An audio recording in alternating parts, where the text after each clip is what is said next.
Hello అండి, good morning అందరికీ. Welcome to Suhas cuisine అండి. ఎలా ఉన్నారు మీరంతా? మేమైతే బాగానే ఉన్నామండి. ఇది మార్నింగ్ టీ టైం అండి. ఇక్కడ మీకు ఒకటి చూపిస్తున్నాను చూడండి. ఇక్కడ పక్షిని చూస్తున్నారు కదా, ఇది రోజు వచ్చి పుల్లలు గడ్డి అన్నీ తీసుకొచ్చి ఇక్కడ ఒక నెస్ట్ తయారు చేసిందండి. ఇది ఆల్రెడీ 2 టైమ్స్ పెడితే తీసేసాం, ఇంకా పిల్లలు అవి లేకముందే ఇంకా మళ్ళీ మళ్ళీ పెడుతుంది. ఇగోండి ఇలాంటి పుల్లలు అండి, మీకు కనిపిస్తున్నాయా?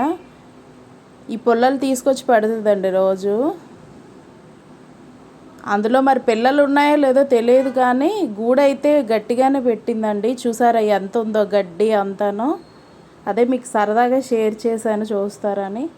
నెక్స్ట్ ఇంకా బాత అన్నీ కంప్లీట్ అయిపోయాక దీపం అది పెట్టేశానండి. ఇంకా కారం కోసమని నేను పైన మిరపకాయలు, అందులో కావాల్సిన మసాలా ఐటమ్స్ అన్నీ ఎండలో పెట్టానండి. మీకు దీని ప్రిపరేషన్ అనేది నేను క్లియర్గా సపరేట్ వ్లాగ్లో చెప్తానండి మీకు. దానిపైన ఇలా ఒక దోమతెర వేసానండి, అవి అటు ఇటు ఎగిరిపోకుండా. నెక్స్ట్ ఇక్కడ ఇంకా వంట చేద్దామని రెడీ అవుతున్నానండి. నేను మార్నింగ్ బాక్స్ ఇవ్వనండి స్కూల్కి, పక్కనే కాబట్టి ఆఫ్టర్నూన్ 12 అలా ఇస్తాను. దానికోసం ఇక్కడ ఆనియన్స్ అవి కట్ చేస్తున్నానండి కర్రీ కోసం. నెక్స్ట్ ఇంకా బాక్స్ ఇచ్చేసి వచ్చాక కాసేపు ప్రిపేర్ అయ్యానండి బుక్స్.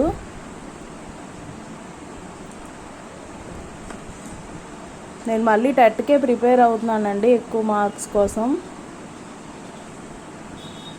నా దగ్గర ఉన్న మెటీరియల్ని నెక్స్ట్ యూట్యూబ్లో వచ్చిన వీడియోస్ అవి నేను ఫాలో అవుతానండి. స్పెషల్గా కోచింగ్కి అలా అంటూ వెళ్ళడానికి టైము లేదు, అందుకని ఇంకా ఇంట్లోనే ప్రిపేర్ అవుతానండి ఉన్న బుక్స్ వరకు. టెక్స్ట్ బుక్స్ అవి ఉంటాయి కదండి స్టేట్ సిలబస్వి. ఇంక ఇది ఇలా అవుతుండగా నాకు ఇది చికాకు కలిగించేవి కనిపించాయండి. బుక్స్ అన్నీ చిందరవందరు ఉన్నాయండి, మొత్తం బుక్స్ కప్బోర్డ్ అంతా. స్కెచ్లు, మార్కర్లు, మా అబ్బాయి రాసి పెట్టినవి అన్నీ ఉన్నాయండి ఎక్కడ పడితే. ఇంక ఇలా కాదని చెప్పి ముందు దీని పని పడదామని చెప్పి దీన్ని క్లియర్ చేయడం స్టార్ట్ చేశానండి ఫస్ట్. ఒక 2 అవర్స్ పట్టిందండి. మీకు తెలిసిందే కదా, క్లీనింగ్ స్టార్ట్ చేస్తే ఎంత టైం పడుతుందో. అంత డస్ట్ అండి. మాకైతే డోర్స్ లేవు కప్బోర్డ్స్కి, ఓపెన్ కప్బోర్డ్సే. సో డస్ట్ చాలా ఎక్కువ పట్టేస్తుంది మాకు. మొత్తం అన్నీ క్లియర్ చేశానండి. ఇలా ఆర్గనైజర్స్లో మెడిసిన్స్ ఇంకా కొన్ని ఐటమ్స్ అన్నీ పెట్టాను. ఇది ఒక కౌంటర్ టాప్లో ఇచ్చాడండి మాకు ఇక్కడ విండోకి, ఈ విండో దగ్గర. ఇక్కడ కూడా క్లీన్ చేశానండి, అవి స్కెచ్లు అవన్నీ తీసేసాను. వేస్ట్ ఉంటే కొంతవరకు తీసానండి. నేను ఇలా లైనర్స్ వాడుతానండి షెల్ఫ్ల్లోకి, న్యూస్ పేపర్స్ కాకుండా. న్యూస్ పేపర్స్ వేయడం వల్ల అవి బ్లాక్గా అయిపోతాయండి కొద్ది రోజులకే. నెక్స్ట్ ఇంకా మైట్స్ అవి కూడా వస్తాయి దానివల్ల. ఇవి నేను అమెజాన్లోనూ ఫ్లిప్కార్ట్లోనూ ఆర్డర్ చేశానండి ఈ లైనర్స్ అనేవి. ఇంక ఈ కప్బోర్డ్ కూడా సర్దానండి. ఇలానే స్టడీ టేబుల్స్ ఇవన్నీ ఎక్కడిదక్కడ పెట్టేసి డస్ట్ అంతా క్లీన్ చేశాను.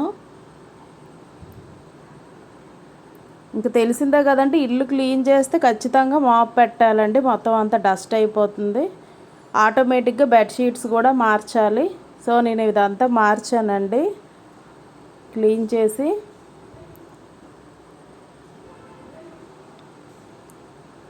ఇంకా ఆల్మోస్ట్ నైట్ అయిపోవస్తుందండి. ఇంకా